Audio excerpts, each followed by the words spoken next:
وما أرسلناك إلا رحمة للعالمين. السلام علیکم ورحمۃ اللہ وبرکاتہ. سبحان اللہ والحمد للہ ولا الہ الا اللہ واللہ اکبر ولا حول ولا قوة الا باللہ العلی العظیم. اللہم صل علی محمد وعلی آل محمد. رب اشرح لی صدری ویسر لی امری واحلل عقدۃ من لسانی یفقہوا قولی. ربی زدنی علما ربی زدنی علما ربی زدنی علما. اے میرے رب، میرا سینہ میرے لیے کھول دے اور میرے کام کو مجھ پر آسان کر دے اور میری زبان کی گرہ بھی کھول دے تاکہ لوگ میری اچھی طرح بات سمجھ سکیں. اے میرے پروردگار، میرے علم میں اضافہ کر. ہماری دعا ہے اللہ سبحانہ و تعالی آپ سب کو ہمیشہ ہنستا اور مسکراتا رکھے. آمین یا رب العالمین. ہم آپ سب کو سیرہ کے سفر میں خوش آمدید کہتے ہیں.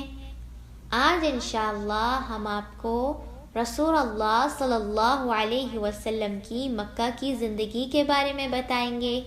جب اللہ سبحانہ و تعالی نے آپ صلی اللہ علیہ وسلم کو نبوت اور رسالت کا اعزاز دیا، یعنی کہ ہم یہ جانیں گے کہ اللہ سبحانہ و تعالی نے کب اور کیسے ہمارے پیارے نبی محمد صلی اللہ علیہ وسلم کو نبی اور رسول بنایا.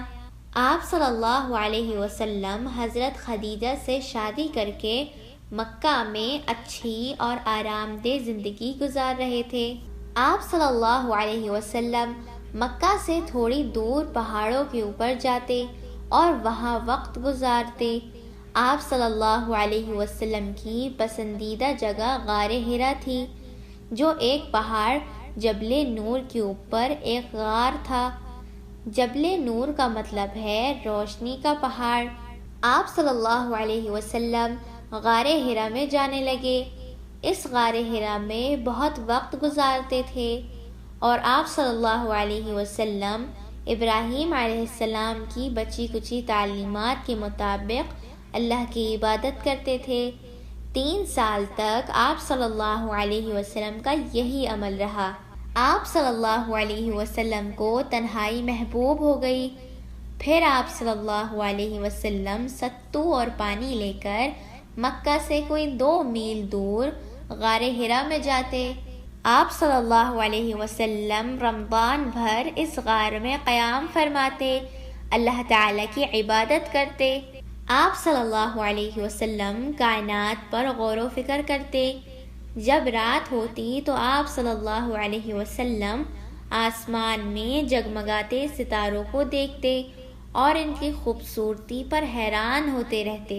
نبی کریم صلی اللہ علیہ وسلم کی یہ تنہائی پسندی بھی در حقیقت اللہ تعالیٰ کی تدبیر کا ایک حصہ تھی، تاکہ زمین کے شوق، زندگی کے شور اور لوگوں کے چھوٹے چھوٹے ہم و غم کی دنیا سے آپ کا کٹنا اس اہم مقصد کی تیاری کے لیے پلٹنے کا راستہ ہو جس کا دنیا کو انتظار تھا. آپ صلی اللہ علیہ وسلم آنے جانے والے مسکینوں کو کھانا بھی کھلاتے اور باقی وقت عبادت میں گزارتے اور غور و فکر میں گزارتے.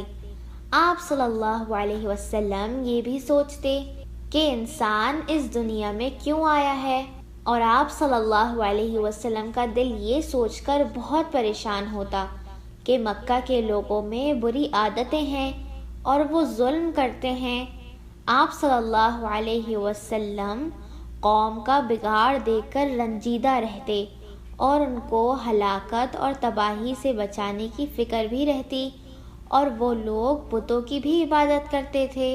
جب آپ صلی اللہ علیہ وسلم کی عمر 40 برس کی ہو گئی تو آثار نبوت چمکنا اور جگمگانا شروع ہوئے. مکہ میں ایک پتھر آپ کو سلام بھی کرتا تھا. آپ صلی اللہ علیہ وسلم جو بھی خواب دیکھتے وہ صبح کو سچ ہو جاتا. اس حالت پر 6 ماہ کا عرصہ گزر گیا. آپ صلی اللہ علیہ وسلم رمضان کے مہینے میں غار حرا میں وقت گزار رہے تھے، تو ایک دن جب آپ صلی اللہ علیہ وسلم اس غار حرا میں اکیلے بیٹھے تھے تو ایک خاص اور بڑا مختلف واقعہ پیش آیا۔ واقعہ یہ تھا کہ آپ صلی اللہ علیہ وسلم غار حرا میں تھے اور آپ صلی اللہ علیہ وسلم کے سامنے ایک فرشتہ انسان کی شکل میں آیا۔ یہ فرشتہ حضرت جبرائیل علیہ السلام تھے۔ حضرت جبرائیل علیہ السلام بالکل انسان لگ رہے تھے۔ آپ صلی اللہ علیہ وسلم پر جب وحی نازل ہوتی تو اس کا اثر آپ پر نمایاں ظاہر ہوتا۔ کیفیت یہ ہوتی کہ چہرہ مبارک کا رنگ بدل جاتا اور پیشانی مبارک عرق ریز ہو جاتی۔ جب فرشتہ آپ کے پاس آیا تو آپ سے یوں مخاطب ہوا، اقرأ، پڑھیے۔ تو آپ نے جواب دیا، لست بقرئی، کہ میں پڑھنا نہیں جانتا۔ تو فرشتے نے شدت کے ساتھ آپ کو پکڑا اور پھر کہا، اقرأ، پڑھیے۔ تو آپ نے فرمایا، لست بقرئی، میں پڑھنا نہیں جانتا ہوں۔ ایسا 3 دفعہ آپ کے ساتھ پیش آیا۔ پھر فرمایا، اقرأ بسم ربک الذی خلق، خلق الانسان من علق، اقرأ وربک الاکرم، الذی علم بالقلم، علم الانسان ما لم يعلم۔ اپنے اس رب کے نام سے پڑھیے جس نے مخلوق کو پیدا کیا، انسان کو ایک لوتھڑے خون سے پیدا کیا۔ آپ پڑھیے، آپ کا رب بہت ہی کریم ہے جس نے قلم کے ذریعے تعلیم دی، انسان کو ایسا علم عطا کیا جو اس کے پاس نہیں تھا۔ آپ صلی اللہ علیہ وسلم نے ڈرتے ہوئے یہ لفظ دہرائے۔ آپ صلی اللہ علیہ وسلم کا دل دھک دھک کر رہا تھا۔ یہ وحی کے سب سے پہلے الفاظ تھے۔ کیا آپ جانتے ہیں وحی کیا ہوتی ہے؟ وحی اللہ تعالیٰ کے الفاظ ہوتے ہیں جو پیغمبروں اور رسولوں کو دیے جاتے ہیں۔ قرآن بھی وحی کے ذریعے رسول اللہ صلی اللہ علیہ وسلم کو دیا گیا۔ سورہ علق کی یہ پہلی 5 آیات ہیں۔ اس واقعے میں آپ صلی اللہ علیہ وسلم کو حیرت اور پریشانی میں ڈال دیا اور آپ صلی اللہ علیہ وسلم کو ایسا لگا جیسے آپ صلی اللہ علیہ وسلم بیمار ہو گئے ہوں۔ آپ صلی اللہ علیہ وسلم حضرت خدیجہ رضی اللہ تعالی عنہ کے پاس لرزتے اور کانپتے واپس پہنچے اور فرمایا، مجھے چادر اڑا دو، مجھے چادر اڑا دو۔ انہوں نے آپ صلی اللہ علیہ وسلم کو چادر اڑا دی، یہاں تک کہ خوف جاتا رہا۔ آپ صلی اللہ علیہ وسلم نے پورا قصہ یوں کا توں خدیجہ رضی اللہ تعالی عنہ کے سامنے پیش کیا۔ آپ کو پتہ ہے حضرت خدیجہ رضی اللہ تعالی عنہ نے کیا کہا؟ حضرت خدیجہ رضی اللہ تعالی عنہ نے آپ کو تسلی دی۔ کیا آپ سب کو معلوم ہے حضرت خدیجہ رضی اللہ تعالی عنہ نے کیا کہا؟ حضرت خدیجہ رضی اللہ تعالی عنہ نے کہا، قطعا نہیں، باخدا آپ صلی اللہ علیہ وسلم کو اللہ تعالیٰ رسوا نہ کریں گے۔ آپ صلی اللہ علیہ وسلم صلہ رحمی کرتے ہیں، درد مندوں کا بوجھ اٹھاتے ہیں، تنگ دستوں کا بندوبست کرتے ہیں، مہمانوں کی میزبانی کرتے ہیں اور حق کے مصائب پر اعانت کرتے ہیں۔ آپ صلی اللہ علیہ وسلم سچ بولتے ہیں اور ضرورت مندوں و محتاجوں کے کام آتے ہیں اور پریشان حال لوگوں کی مدد فرماتے ہیں۔ اس واقعے کے بعد حضرت خدیجہ رضی اللہ تعالی عنہ آپ صلی اللہ علیہ وسلم کو اپنے چچا زاد بھائی ورقہ بن نوفل کے پاس لے کے گئیں۔ ورقہ ایک بہت قابل اور دینی انسان تھے۔ حضرت خدیجہ رضی اللہ تعالی عنہ ان کے فیصلوں پر بھروسہ کرتی تھیں۔ رسول اللہ صلی اللہ علیہ وسلم نے غار حرا میں جو کچھ دیکھا ورقہ کو بتایا۔ اس پر ورقہ نے آپ صلی اللہ علیہ وسلم کو کہا، یہ تو وہی فرشتہ ہے جو اللہ تعالیٰ نے موسیٰ علیہ السلام اور عیسیٰ علیہ السلام پر نازل کیا تھا۔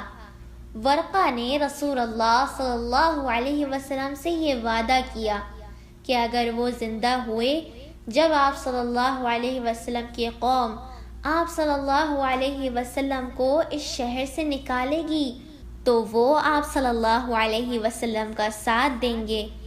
ورقہ بہت بوڑھے تھے اور جلدی فوت ہو گئے۔ کیا آپ کو معلوم ہے حضرت خدیجہ رضی اللہ تعالی عنہا سب سے پہلی خاتون تھیں جو ایمان لائیں۔